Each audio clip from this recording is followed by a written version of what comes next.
তো অবশেষে Realme launch করে দিয়েছে তাদের নতুন দুটো ফোন, মানে অনেক দিন পর রিয়েলমি কামব্যাক করেছে। তো এই রিয়েলমির আমরা দুটো ফোন ইন্ডিয়াতে পাচ্ছি। তো একটার নাম হচ্ছে রিয়েলমি X7, আর একটা তোমার রিয়েলমি ফ্ল্যাগশিপ লেভেলের phone Realme X7 Pro 5G। এই ফোন দুটোই তোমার 5G সাপোর্টেড ফোন এবং এই দুটো ফোনই আমরা কম দামে মার্কেটে পাবো। তো আজকের ভিডিওতে আমরা এটাই আলোচনা করব যে রিয়েলমির X7 5G এবং X7 Pro 5G ফোন দুটোতে আমরা কি পাচ্ছি এবং রিয়েলমি কতটা চেষ্টা করেছে এই ফোন দুটোকে ভালো করার। তো বিনা সময় নষ্ট না করে এই ভিডিওটা শুরু করা যাক। আমার নাম Somnath, let's start this video.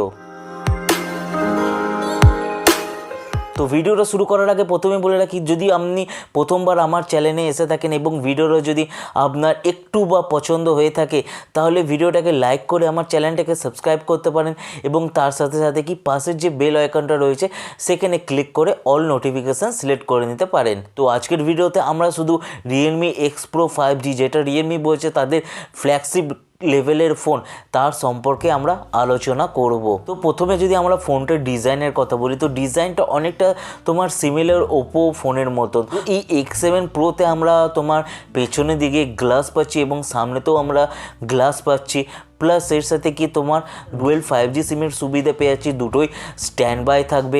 কিন্তু এর মধ্যে কোনো আমরা কার্ড স্লট পাচ্ছি না, মানে ইন্টারনাল মেমোরি তোমরা এখানে বাড়াতে পারবে না। এর সাথে কি আমরা স্টিরিও স্পিকারসের সুবিধা পেয়ে যাচ্ছি এবং কি এটাতে ডলবি অ্যাটমসও সাপোর্ট করে এবং এর মধ্যে কি অলমোস্ট 5Gর যে ব্যান্ডগুলো দরকার সেইগুলো এর মধ্যে আমরা পাচ্ছি। মানে এটা তোমরা বলতে পারো ভবিষ্যতেও তোমরা এই ফোনটাকে আরামসে চালাতে পারবে। ভবিষ্যতে যে 5G ফোনগুলো বেরোবে তার সাথে তো এটা টক্কর দিতে পারবে। ওদিকে আমরা USB-C পোর্ট পেয়ে যাচ্ছি, কিন্তু এর মধ্যে কি আমরা 3.5mm হেডফোন জ্যাকের সুবিধা পাচ্ছি না।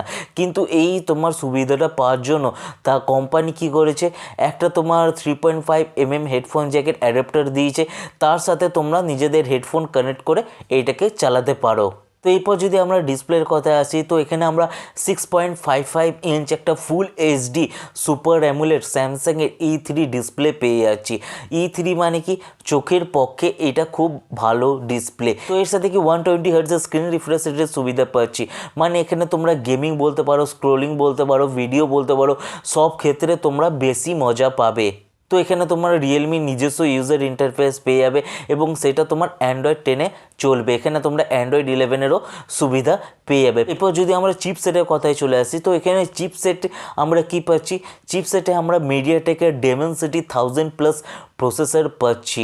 ঠিক আছে, এই প্রসেসরটা তোমার আগের বছর লঞ্চ হয়েছিল। মিডিয়াটেকের যে ডেমেনসিটি 1000+ প্রসেসরটা রয়েছে সেই প্রসেসরটাকে বলা হয় কি ফ্ল্যাগশিপ কিলার প্রসেসর, কারণ এই প্রসেসরের পারফরমেন্স অনেক ভালো এবং AnTuTu স্কোরও এটার অনেক বেশি। তো এই প্রসেসরটাকে আমরা স্ন্যাপড্রাগনের 855 বা 855+এর সাথে কম্পেয়ার করতে পারি। এর সাথে যদি আমরা জিপিউর কথা বলি, তো এখানে মারির G77 জিপিইউ পেয়ে যাচ্ছি। ঠিক আছে, এখানে যদি আমরা গেমিং এক্সপিরিয়েন্সের কথা বলি, তো এই প্রসেসরের মাধ্যমে তোমরা ভালো ভালো গেম হাই ডেফিনেশনে খেলতে পারবে। সেখানে তোমরা কোনো ল্যাগ বা কোনো ফ্রেম ড্রপ অতটা দেখতে পারবে না। তো এরপর যদি আমরা ইন্টারনাল মেমোরির কথায় চলে আসি, তো এই ফোনটার সাথে আমরা কি 128GB 256GB ইন্টারনাল মেমোরি পেয়ে যাচ্ছি, তার সাথে কি আমরা 6GB এবং 8GB র্যামের সুবিধা পেয়ে যাচ্ছি। কিন্তু ইন্ডিয়াতে এইটা তোমার 128GB এবং 8GB র্যামের ভার্জন পাওয়া যাচ্ছে এবং এটার তোমার UFS 2.1 সাপোর্টেড। তো এরপর যদি আমরা ফিঙ্গারপ্রিন্টের কথা আসি, তো এখানে আমরা under display optical fingerprint scanner পাচ্ছি এবং এটা খুব ফাস্ট রেসপন্স করে। তো এরপর আমরা যদি এখানে ব্যাটারি বা চার্জিংয়ের কথায় আসি, তো এখানে আমরা কি 4500 mAh একটা ম্যাসিভ ব্যাটারি পাবো এবং সেই ব্যাটারিটাকে চার্জ দেওয়ার জন্য আমরা 65 ওয়াটের ফাস্ট চার্জার মানে সুপার ডাট চার্জার আমরা রিয়েলমির তরফ থেকে পেয়ে যাচ্ছি। এর মধ্যে আমরা কি এক্সট্রা পেয়ে যাচ্ছি, এখানে আমরা কুলিংয়ের অপশান পেয়ে যাচ্ছি। মানে এখানে যদি তোমাদের ফোনটা হিট হয়ে যায় তো এই কুলিংয়ের মাধ্যমে কি তোমাদের ফোনের হিটটা কমে যাবে। প্লাস এখানে আমরা কি তোমার অ্যাভারেজ ব্রাইটনেস এটা 800 নিটস পর্যন্ত পেয়ে যাচ্ছি এবং যদি এখানে টাচ স্যাম্পলিং রেটের কথা বলি তো এখানে আমরা সেটা 240 হার্জের পেয়ে যাচ্ছি। এরপর চলে আসি আমরা ক্যামেরার কথা। তো ক্যামেরাতে আমরা কি 64 মেগাপিক্সেল একটা মেন ক্যামেরা পেয়ে যাচ্ছি, প্লাস 8 মেগাপিক্সেল একটা আলট্রা ওয়াইড ক্যামেরা পেয়ে যাচ্ছি এবং 2 মেগাপিক্সেল ম্যাক্রো এবং 2 মেগাপিক্সেল ডেপথ ক্যামেরা পেয়ে আছি, কিন্তু এখানে আমরা কোনো ওআইএস এর সাপোর্ট পাচ্ছি না। তো এখানে যে মেন ক্যামেরা তার সেন্সারটা সোনির IMX686, যেটা তোমরা আগের বছর অনেক ফোনে দেখেছো, এই বছর তোমরা Realme X7 Pro 5G ফোনটাতে দেখতে পারবে। তার সাথে কি যদি আমরা সেলফির কথা বলি, তো এখানে আমরা 32 মেগাপিক্সেল একটা তোমার সেলফি ক্যামেরা পেয়ে যাচ্ছি, যেটা তোমরা ফুল এইচডি ভিডিও সাপোর্ট করে। এরপর যদি রিয়ার ক্যামেরা ভিডিও রেকর্ডিংয়ের কথা বলি, তো এখানে আমরা কি 4K 60 FPS এর সুবিধা পেয়ে যাচ্ছি, প্লাস তোমার ফুল এইচডি 120 FPS এর সুবিধা এর মধ্যে পেয়ে যাবে। এর সাথে কি Realme UI এর ফলে এখানে তোমরা বিভিন্ন ক্যামেরার অপশান পেয়ে যাবে, মানে এখানে তোমরা নাইট ফটোগ্রাফির অপশান পেয়ে যাবে, যেহেতু তোমরা নাইট ভিডিও এখানে ক্যাপচার করতে পারবে। তো এরপর যদি আমরা এই ফোনটার কিছু কমতির কথা বলি, তো এখানে যদি আমরা ডেডিকেটেড 3.5mm হেডফোন জ্যাকের সুবিধা পেতাম, তাহলে আমাদের এই অ্যাডাপ্টারের কোনো দরকার পড়তো না। তো এখানে যদি আমরা ব্যাটারির কথা বলি, তো এখানে আমরা 4500 mAh একটা ব্যাটারির কথা বলছি।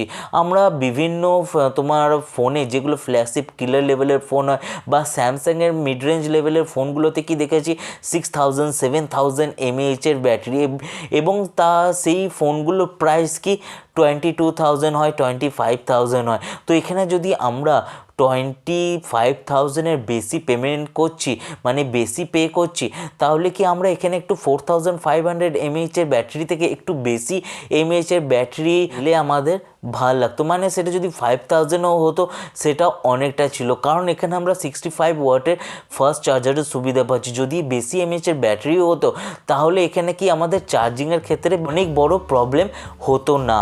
তো এরপর যদি আমরা ক্যামেরার কথায় আসি, তো ক্যামেরাতে আমরা 64 মেগাপিক্সেল একটা প্রাইমারি ক্যামেরা পেয়েছি, যেটা তোমার ওআইএস সাপোর্ট করে না। তো এখানে যদি ওআইএস এর সুবিধা দিয়ে দিত তাহলে ভাল লাগতো।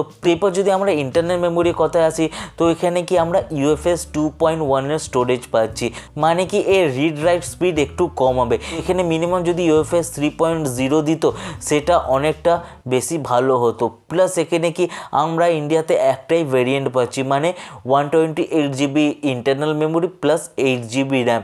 এখানে যদি আমরা তোমার 6GB র্যামের সুবিধা পেতাম সেটা একটু বেশি হতো, কারণ এর প্রাইসটাও একটু কমতো। বাকি ক্ষেত্রে ফোনটা বলতে পারি ফোনটা অসাধারণ ফোন। তোমরা যদি পারচেস করো তাহলে তোমরা ফোনটাকে আরামসে অনেক দিন পর্যন্ত তোমরা চালাতে পারবে, কারণ এখানে 5G যেটা আমাদের ভবিষ্যৎ সেইটার সুবিধা এর মধ্যে আমরা পেয়ে যাচ্ছি।